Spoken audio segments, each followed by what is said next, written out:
Kumoten helps ordinary people, ordinary folks to start selling on e-commerce without buying or keeping stocks. Now that really makes a lot of difference because it takes away a lot of risk for you to do business online.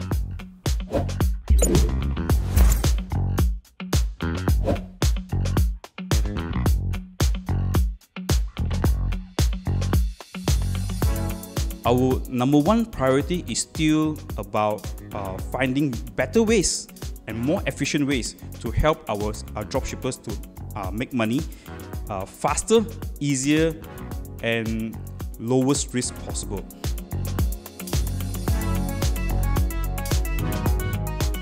There was once I bought a handphone casing from this seller in e-commerce, and he met me and to deliver the product, and he just opened up his car boot and it was full of handphone casing. And he said, look, I could sell to you at 50 cents. I just want to clear stocks. So the problem was really about keeping stocks, especially first-time sellers. You do not know what sells, right? So you buy a lot of stocks and you have no experience of clearing the stock or running the sales. A lot of stock in your house, in your car, and most of the time, these products ends up becoming your Christmas presents. So that is a really problem for a lot of people because e-commerce is just like any other businesses. So we started this to solve this part, to take away or to minimize the risk for the sellers. So you don't have to buy stocks. I have 50,000 SKUs in my platform. You can just select and sync. Sell first. You can pay me only when you have sales.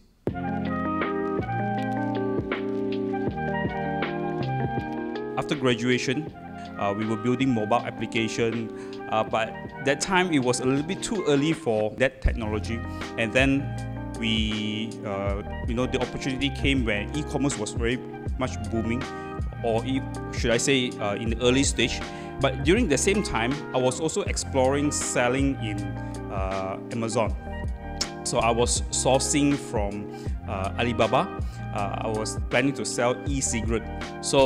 But the problem is that I ordered a carton of this e-cigarette. I ordered blue and black, but they sent in pink color products. So there's no way I could sell it. So it was a total loss back then.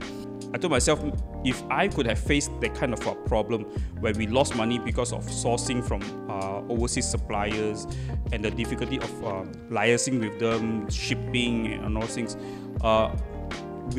there is a need for that. There is a gap for that. So I told him, why don't we create a platform where e-commerce sellers, that time was Lazada and 11th Street, they can just come to our website and select the product they want to sell. We be the supplier. Okay, we didn't even know this was called dropshipping. But then very soon we found that, hey, actually this dropshipping business is very big in the US. A company like Zappos, which was acquired by Amazon, they took pictures of shoes from the retail store and they listed in Amazon. And then whenever there's order, they just run to the store and they fulfill it. So we said, okay, why don't we automate this part? Later on, we first integrated with 11th Street, which has API ready. Then Leilong came as also. And then we started to invest in a tech team. The tech team came in with a lot of innovation, a lot of automation, and then we became the first dropship automation company with platforms like even Lazada. We were the pioneer ISV with them.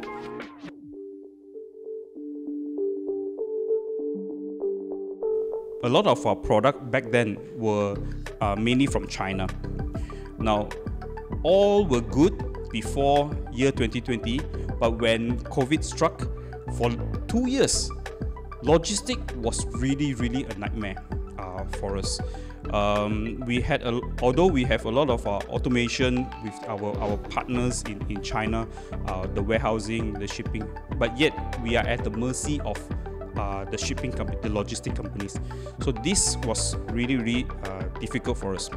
So moving forward, starting 2021, we have already invested in our own physical warehouse in Shah Alam, and we are now recruiting a lot more local brands and SME products into our product lists. So the focus now is actually to help more Malaysian brands and Malaysian products to be sold through e-commerce.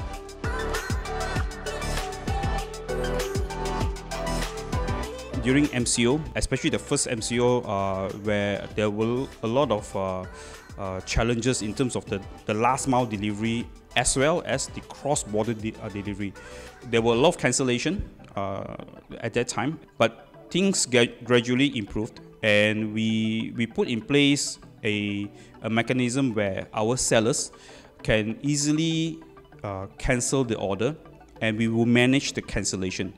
Because at the end of the day, we want to build the trust with our dropshippers. We don't want to burden them. Our mission is still the same, to help them to make money easily at the lowest risk possible. We do not want, because of MCO and all this logistic issue, we tell them that, look, oh, we failed, we can't. So we tell them that, look, as long as we can actually get hold of the product, even though it has arrived in Malaysia, we will give you a full refund. So that create a lot of trust and confidence in our dropshippers.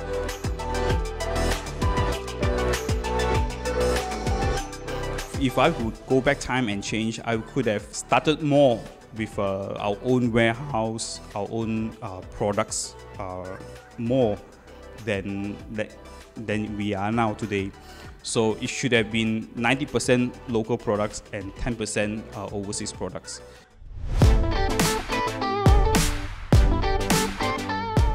Now, since last year, the MCO, the experiences that we see, and the thought of getting more local brands, SME, and on board, we find that there's also a responsibility for Kumoten to help the SMEs in Malaysia.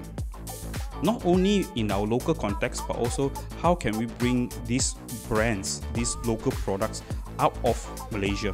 How can we go to a regional market like Indonesia, for example, which is almost 10 times as big than Malaysia? So the immediate plans is actually to expand our product and services regionally, but there will be some innovations where specifically to help SME and brand owners from Malaysia.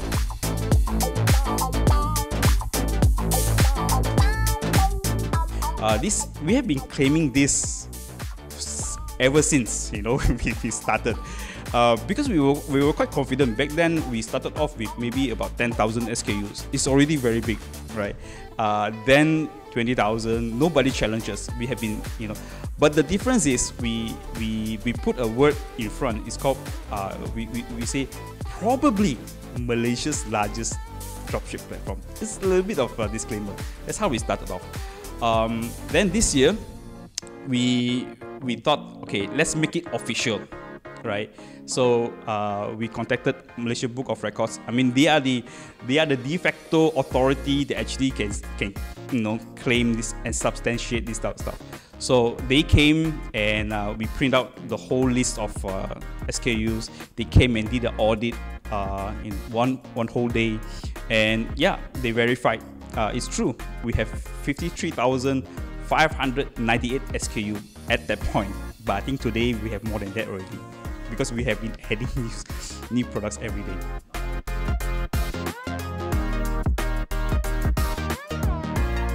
Don't do it. No, I'm just kidding. Okay, first of all, I think startup is not that easy. Okay, it's just like any other business. All right. But it opens up a lot of possibility for you to explore things that the traditional business or our fathers, our grandfathers never thought of because of technology. But the fundamental of business, a startup, is still a business. You still need to manage finance like a business. If you're not fundamentally strong today, you don't manage your basic reports like cash flow balance sheet, in your P&L every month, right? You may find it difficult, especially now where to get funding is difficult. Really, the fundamentals are what investors are seeing today. It's not just idea, it's really how you operate the business, how you run the show, and make things happen.